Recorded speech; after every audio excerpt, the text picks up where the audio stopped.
میرے دوستو، یہ دنیا ہمارے لیے اصل جنت نہیں ہے بلکہ آزمائش کی جگہ ہے، اور آزمائش کا سب سے بڑا فتنہ وہ دھوکہ ہے جو ہمیں نفس اور شیطان دیتا ہے۔ وہ شیطان جس کے بارے میں اللہ قرآن میں فرماتا ہے، ان الشیطان للانسان عدو مبین، شیطان انسان کا کھلا دشمن ہے۔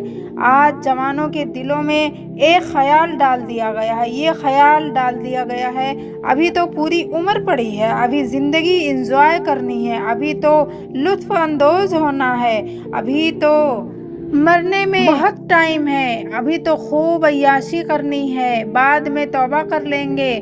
پتہ نہیں کس نے نوجوانوں کے ذہن میں یہ بات ڈال دی ہے کہ بہت زیادہ عمر پڑی ہے، بعد میں توبہ کر لیں گے، بعد میں نماز بھی پڑھ لیں گے، نیکیاں بھی کر لیں گے، حج بھی کر لیں گے، ابھی تو ہمیں دنیا کی خوشیاں لوٹنی ہے، ابھی تو ہم کو مزے لوٹنے ہیں۔ ہماری یہی سب سے بڑی غلط فہمی ہے۔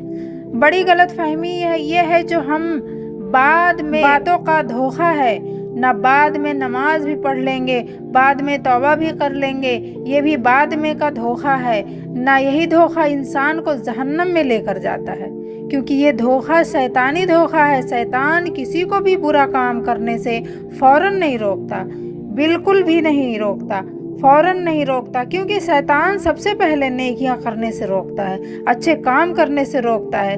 شیطان انسان کو سب سے پہلے نیکیاں کرنے سے روکتا ہے۔ وہ دل میں یہ خیال ڈالتا ہے کہ ابھی بہت زیادہ آج نہ صحیح کل ہی صحیح نماز پڑھ لینا، ابھی تو تم جوان ہو، بڑھاپے میں سب کچھ کر لینا، جب بوڑھے ہو جاؤ گے تب توبہ بھی کر لینا، نماز بھی پڑھ لینا، لیکن یہ تو یہ کل کبھی آتا ہی نہیں ہے۔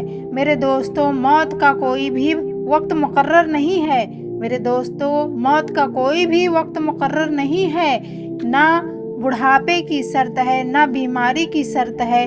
کتنے نوجوان روز اپنی جان سے ہاتھ دھو بیٹھتے ہیں، کتنے لوگ قبر میں جا چکے ہیں، نوجوانی میں ہی قبر میں چلے گئے ہیں۔ جوانوں، نہ کفن میں زیب ہے، نہ قبر میں الماری ہے، اور کمال کی بات تو یہ ہے کہ موت کا فرشتہ رشوت بھی نہیں لیتا۔ ایک لمحے کے لیے سوچو میرے بھائیوں، میرے دوستوں، جس طرح ہمارے سب روز گزر رہے ہیں، اس میں ہم ایک ایک دن گزار رہے ہیں، اس حال میں موت کا فرشتہ اگر آ بھی جائے تو ہمارا کیا انجام ہوگا؟ افسوس کے ساتھ کہنا پڑ رہا ہے کہ ہم صبح سے شام تک جھوٹ بول رہے ہیں، ہم اپنی بات کر رہے ہیں، کسی اور کی بات نہیں کر رہے ہیں۔ ہم صبح سے شام تک جھوٹ بول رہے ہیں، صبح سے لے کر شام تک جھوٹوں میں ہمارا وقت گزر جاتا ہے، دھوکہ کرتے ہیں لوگوں کے ساتھ، فراڈ کرتے ہیں دوسروں کے ساتھ، رشوت خوری کرتے ہیں، ہم سود کھاتے ہیں، لوگوں کے دل کو توڑتے ہیں، لوگوں کو دکھ دیتے ہیں، ہم اپنی عزت خاک کو ملا دیتے ہیں، ہم عزت کو ملا بیٹھتے ہیں۔ اگر اس حال میں موت کا فرشتہ آ بھی جائے تو کبھی سوچا ہے ہمارا کیا انجام ہوگا؟ ہم اکثر سنتے ہیں کہ فلاں جوان مر گیا، ہمارا بھی یہی حال ہو سکتا ہے، ہمارے ساتھ بھی یہی ہو سکتا ہے، ہم الگ دنیا سے نہیں ہیں، ہم بھی اسی دنیا سے ہیں۔ تو میرے بھائیوں، میرے دوستوں، کس چیز کا انتظار کر رہے ہیں ہم کس چیز کا انتظار کر رہے ہیں؟ کب ایسا وقت آئے گا جب ہم نماز کی پابندی کریں گے؟ کب ایسا وقت آئے گا کہ ہم جھوٹ بولنے سے رکیں گے؟ کب ایسا وقت آئے گا کہ ہم فتنہ و فساد کرنے سے بچیں گے؟ کب وہ وقت آئے گا کہ ہم دوسروں کو تکلیف دینے سے بچیں گے؟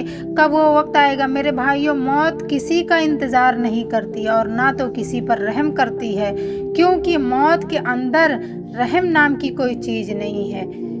وہ ہر شخص کے پیچھے سائے کی طرح چل رہی ہے اور بھاگ رہی ہے، اور جب حکم آ جاتی ہے رب الہی کی تو اسے کوئی ٹال نہیں سکتا اور کوئی اس سے بھاگ بھی نہیں سکتا۔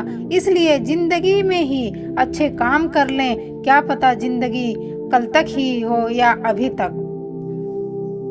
ہم تو موت کی آگوش میں سو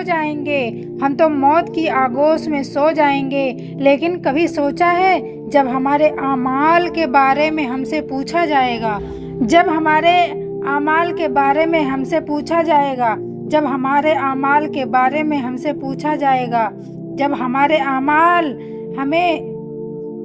ہمارے اعمال جب ہمیں دیے جائیں گے تو ہم اس میں کیا دیکھیں گے، کیا خواہش رکھیں گے، دل میں کیا رکھیں گے، ذہن میں کیا ہوگا، ہم دنیا میں کیا کرتے تھے، ہمارے اعمال نامہ ہم پڑھنے سے پہلے دنیا یاد آ جائے گی ہمیں، ہم کیا کرتے تھے اور کیا نہیں کرتے تھے۔ اگر تم نے بہتر کیا تو تم بہترین میں سے ہو جاؤ گے، اگر تم نے ظلم کیا ہے تو ظالموں میں سے ہو جاؤ گے۔ اور اللہ نے لکھا ہے قرآن میں، ظالموں کا ٹھکانہ جہنم ہے۔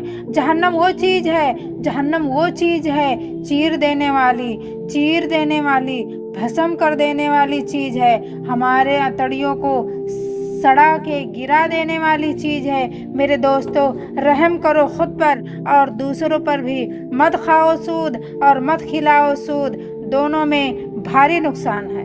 السلام علیکم۔